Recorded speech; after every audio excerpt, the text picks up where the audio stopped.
What I've seen of the rest of the city looks pretty good. There seem to be a lot of quiet, clean streets and plenty of room for the kids to play in. There aren't too many parks and swimming pools around my neighborhood. The kids are getting a good break at the schools, too. New buildings, equipment, books, and so on. The stuff at my school's pretty old. I haven't been out of my own neighborhood too much, but I guess what impresses me most in other neighborhoods is a sense of space. There's nothing jammed up against anything else, and there's lots of room to breathe.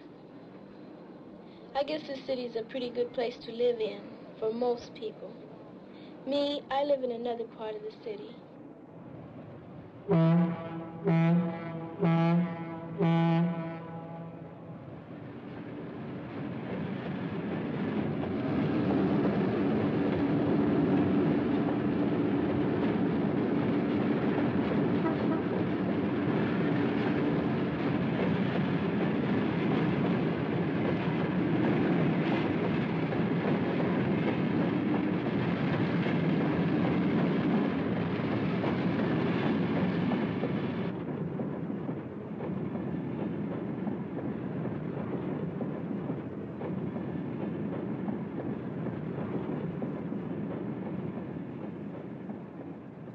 My name is Felicia. I'm a junior in high school.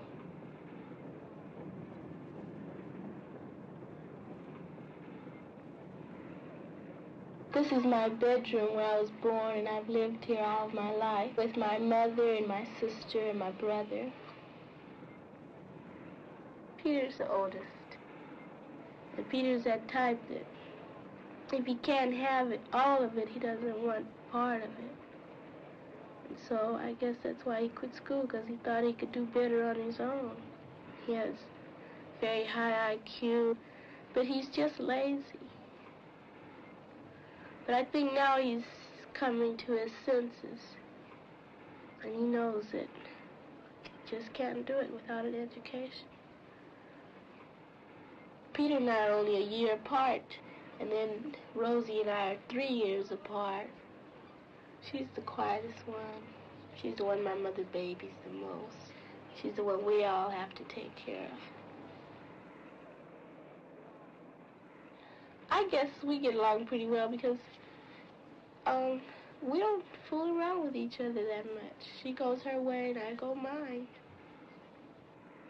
She's pretty smart too. She got straight A's on her last report card. She's not like me and Peter.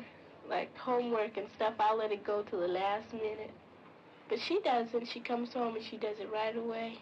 Now that's something I definitely wouldn't do. And Peter definitely wouldn't do. My mother is the sole support of the family. She takes care of us good. Always worries about us. Sometimes it gets a little... you get bugged when she's always telling you, do this, do that. She's just like any other mother, I guess. Only she's had it a little tougher because she's been the only one to take care of us and act like a father and a mother.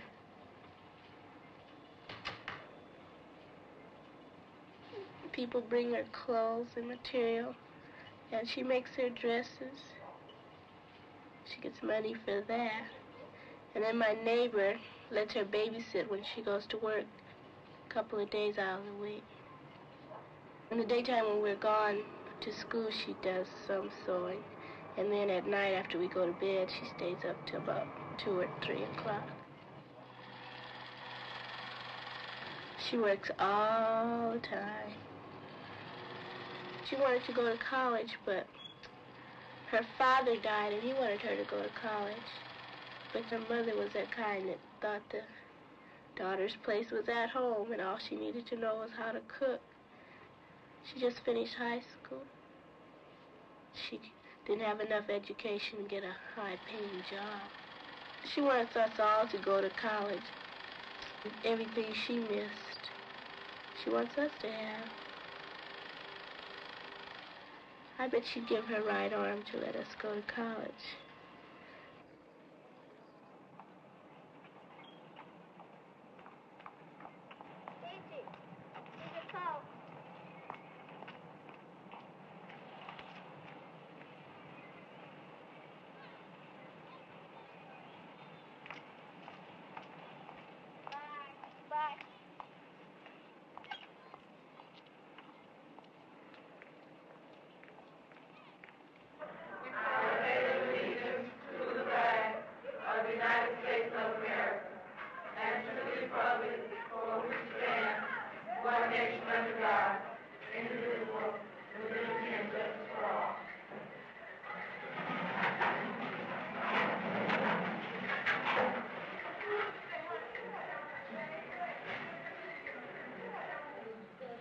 Now, what we have been given is single problems in textbook.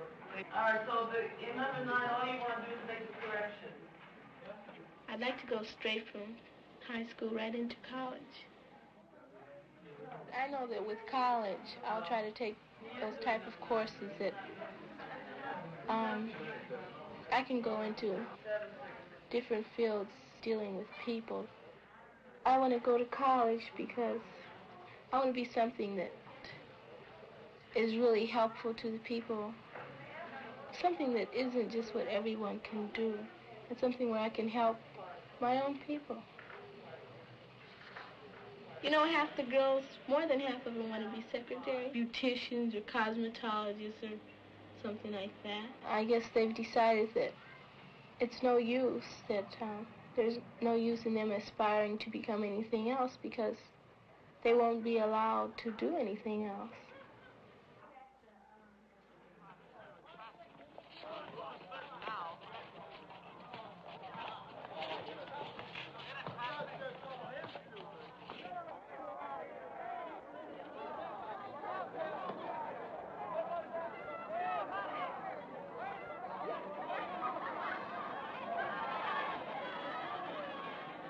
Altogether, in all the schools I've attended, there's only been about a total of 6 white kids. Once I went to summer school at another high school where it was mostly Caucasian kids. They were pretty nice in the classroom, but outside it was a different matter. You know, like we got along in the class all right. We spoke to each other and borrowed pencils and paper and everything, and helped each other in our classwork.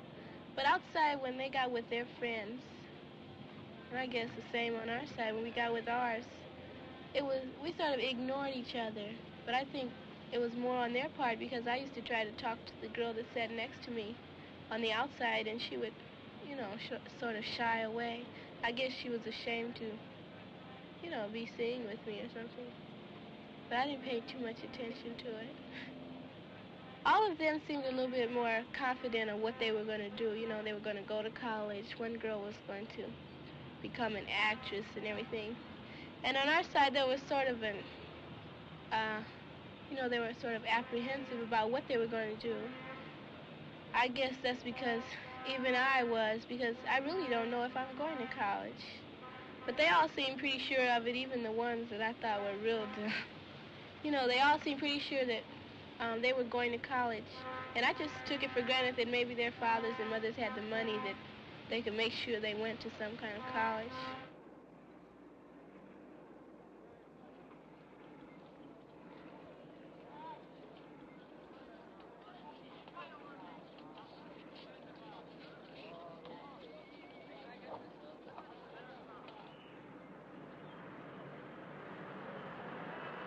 All these people that talk about Watts, they say how dirty it is, how filthy it is, how much they want to leave. All my friends don't want to live here. Hate to say that they live in Watts. I think that's silly. They do live in Watts. Sure, everybody wants to get out. I don't. I think I want to stay here. But I don't want to live like I'm living right now. But I think that if Watts is ever going to be anything more than it is, it's going to take people who stay here and build it up. After all, if everybody just starts moving out, those that can't move just stay here, live like their mothers and fathers lived, it's not going to do any good.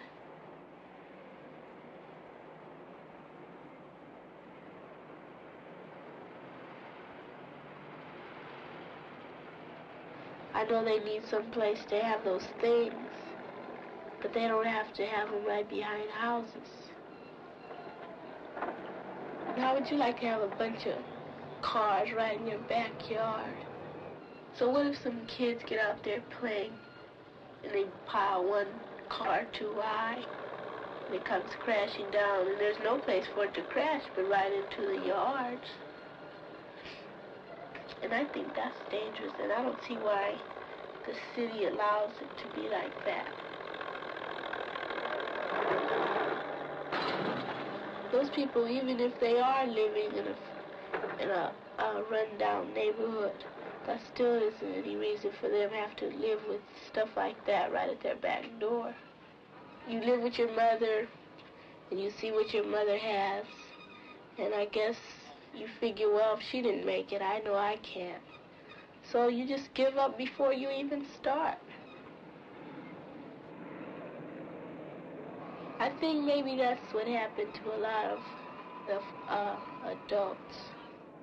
You know, you see all these men hanging around on the corners all day long, doing nothing, playing checkers. They just don't care anymore.